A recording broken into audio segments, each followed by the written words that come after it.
Café da tarde ou chá da tarde com Jesus. Vamos meditar em sua palavra. Você já ouviu falar de uma igreja morta? Você conhece alguma igreja morta? Vejamos o que diz a palavra de Deus. E ao anjo da igreja que está em Sardes, escreve: isto diz o que tem os 7 Espíritos de Deus e as 7 estrelas. Conheço as tuas obras, que tens nome de que vives e estás morto. Sê vigilante e confirma os restantes que estão para morrer, porque não achei as tuas obras perfeitas diante de Deus. Lembra-te, pois, do que tens recebido e ouvido, e guarda-o e arrepende-te. E se não vigiares, virei sobre ti como um ladrão, e não saberás a que hora sobre ti virei. Mas também tens em Sardes algumas poucas pessoas que não contaminaram suas vestes, e comigo andarão vestidas de branco, porquanto são dignas disso. O que vencer será vestido de vestes brancas, e de maneira nenhuma riscarei o seu nome do livro da vida. E confessarei o seu nome diante de meu Pai e diante dos seus anjos. Quem tem ouvidos, ouça o que o Espírito diz às igrejas. Apocalipse 3, 1 a 6. Glórias a Deus pela sua palavra. Então, na visão de João, isso é o que Jesus estava falando para a igreja de Sardes, a igreja morta. A igreja em Sardes, ela foi descrita como morta. Ela parecia estar viva, tinha uma reputação de estar viva, mas parecia espiritualmente vibrante por fora, mas era espiritualmente sem vida. A igreja era cristã apenas no nome.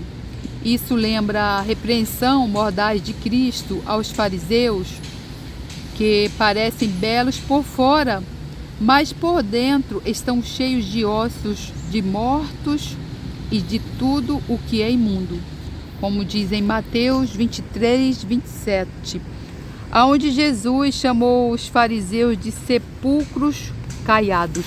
Ele disse assim: ai de vós, mestres da lei, fariseus hipócritas, vós sois como sepulcros caiados, por fora parecem belos, mas por dentro estão cheios de ossos de mortos e de toda podridão. Veja bem, hoje em dia, isso aí você vê muito hoje em dia, em muitas igrejas, tem aparência de piedade, mas é uma piedade desprovida de vida e poder espiritual.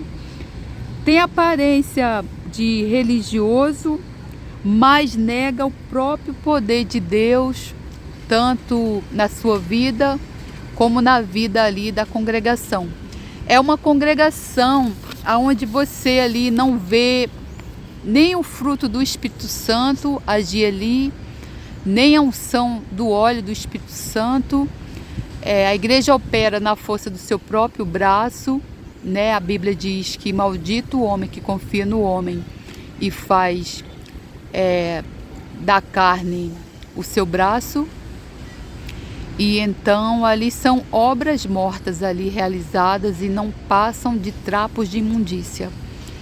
E o homem, ele tem ali, o líder, ele tem assim uma aparência de piedade, ele sabe a Bíblia toda, ele é o estudioso, ele prega ali muitas doutrinas e ele esquece ali da base do Evangelho, que é Jesus Cristo crucificado.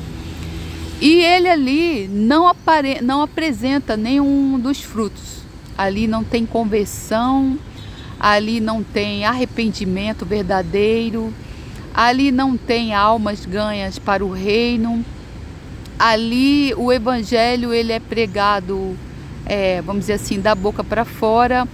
É um sermão bonito, tem aparência de piedade, mas o poder do evangelho é zero. Ali ninguém se arrepende, ninguém entrega verdadeiramente a vida para Jesus. Às vezes nem ele mesmo é convertido e salvo.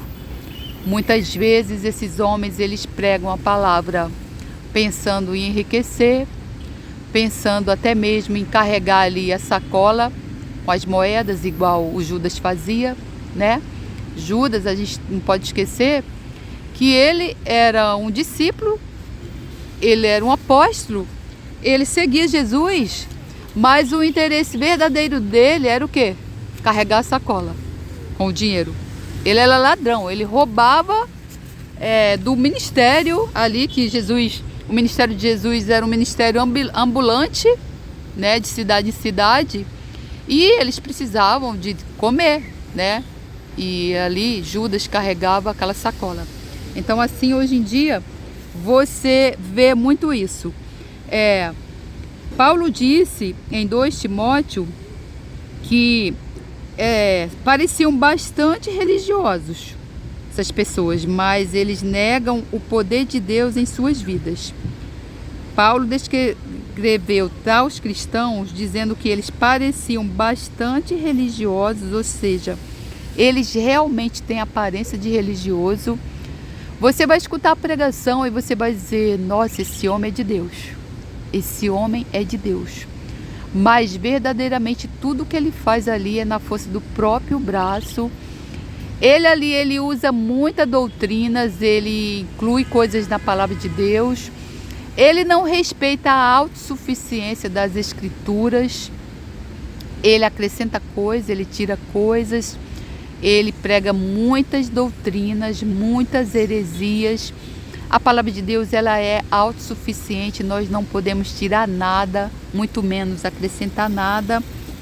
E veja o que Paulo diz aqui, que nos últimos tempos iriam acontecer, que iriam surgir esses falsos mestres, transvestidos ali de religiosidade.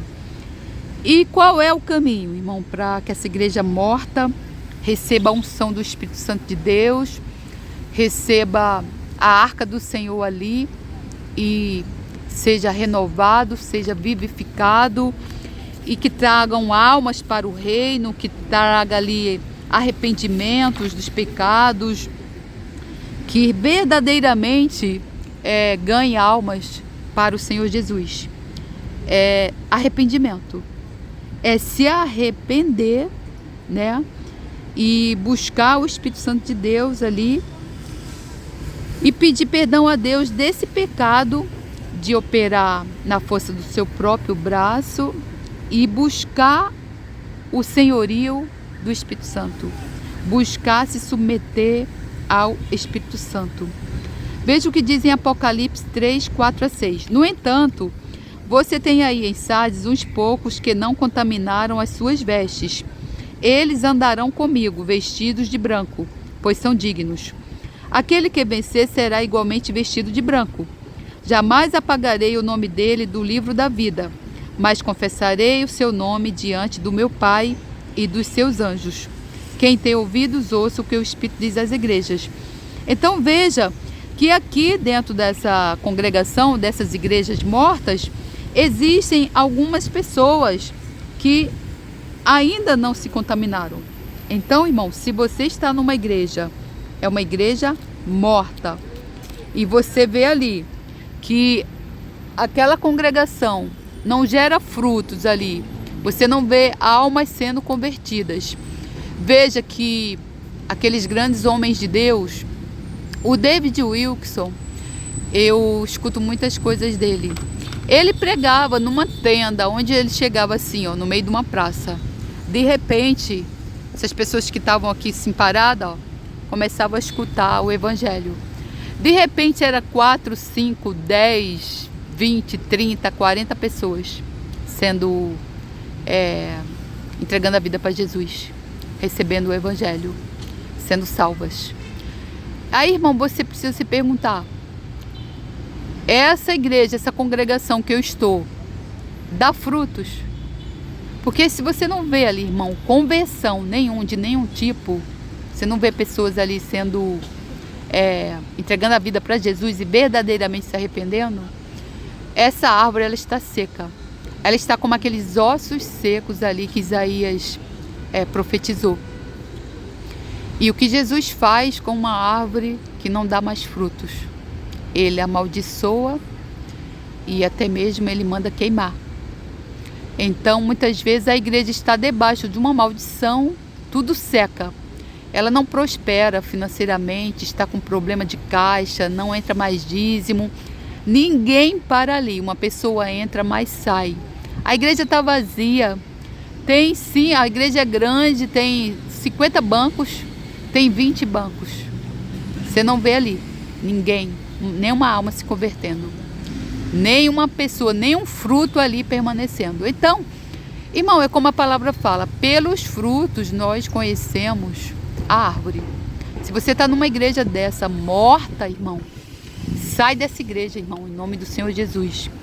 Procura uma igreja viva, porque verdadeiramente você também está debaixo da maldição. Porque quando você está operando na força do seu próprio braço, com uma piedade, né? Na verdade, sem poder, porque veja o que Paulo fazia, aonde Paulo chegava. Pessoas eram convertidas, pessoas eram libertas, pessoas eram salvas, pessoas eram até ressuscitadas. Veja, Filipe era sozinho em Samaria. Filipe chegou lá demonstrando poder, o poder da palavra de Deus, através dos sinais. Ali Filipe ganhou muitas vidas para Jesus. Filipe sozinho. Não precisou de grupo de louvor, não precisou de meninas pulando ali, dançando. Nada. Era só a unção do Espírito Santo de Deus. E ele era enviado pelo Espírito Santo de Deus. Veja bem, algo muito importante. Muitos desses pastores aí, eles não foram escolhidos pelo Espírito Santo de Deus. Eles estão ali numa capitania hereditária, onde muitas vezes o avô era pastor, o pai era pastor, e ali vira aquele lugar uma capitania hereditária, onde a profissão de fé vira uma capitania hereditária ou até mesmo uma profissão. E então essa igreja ela está debaixo da maldição de Deus. Tudo seca ali. E se você for para uma igreja dessa, irmão, sua vida não vai prosperar. Nem sua vida financeira, muito menos a sua vida espiritual. Você vai dizer, meu Deus, eu estou na igreja, eu dou o dízimo, eu larguei o pecado, eu leio a Bíblia, mas a minha vida não prospera, nada dá certo. Você está debaixo da maldição que está sobre a vida daquele líder. Então qual é o caminho? Arrependimento, buscar o Espírito Santo de Deus, buscar a unção do Espírito Santo de Deus, escutar o Espírito Santo de Deus. Eu vou falar uma coisa para você, que esse irmão com quem eu aprendo as coisas, ele disse que uma única vez na vida dele, ele fez um trabalho sem que o Espírito Santo de Deus tivesse mandado ele fazer. Tudo deu errado. Ele começou a ter vários problemas, o ministério dele estava emperrado, até que ele reconheceu o pecado, pediu perdão a Deus e as coisas começaram a mudar e o ministério dele virou um ministério internacional. Alcançou milhares e milhares e milhares de vidas e ainda alcança até os dias de hoje. Ele já faleceu tem um bom tempo e o ministério dele ainda dá frutos. Veja bem, eu sou um desse fruto que eu aprendi com ele, aprendo com ele. Então veja bem, irmão. Pensa bem, irmão, se você está debaixo da unção, da autoridade de um líder que não tem, que tem aparência de piedade e que não verdadeiramente é apenas um religioso, que tem uma atividade religiosa desprovida de vida e de poder espiritual, sem frutos, irmão, sai dessa igreja morta, sai debaixo dessa maldição. Tem uma maldição em Isaías, que eu não lembro agora, mas que fala exatamente disso. Tudo seca. Tudo seca. Irmão, você precisa verdadeiramente estar debaixo da unção do óleo, do Espírito Santo de Deus. Nós precisamos aprender, irmão. Nós não podemos, eu estou aprendendo, por isso que eu estou ensinando para você, porque eu já fiz muita coisa na força do meu próprio braço e isso eu não quero fazer mais. Então eu estou te ensinando, irmão, porque eu aprendi e estou aprendendo. Sai dessas igrejas mortas, irmão, com aparência de poder, aparência de religiosidade, mas desprovida de vida e poder espiritual, e que não tem Jesus no centro do seu evangelho, que Jesus ali não é o cabeça daquela igreja, porque se Jesus fosse realmente o cabeça daquela igreja, tudo que aquela igreja fizesse e pregasse seria no nome de Jesus, usando a base que é a cruz, a crucificação de Jesus. É isso. Espero que esse ensino abençoe sua vida aí. Em nome de Jesus. Amém.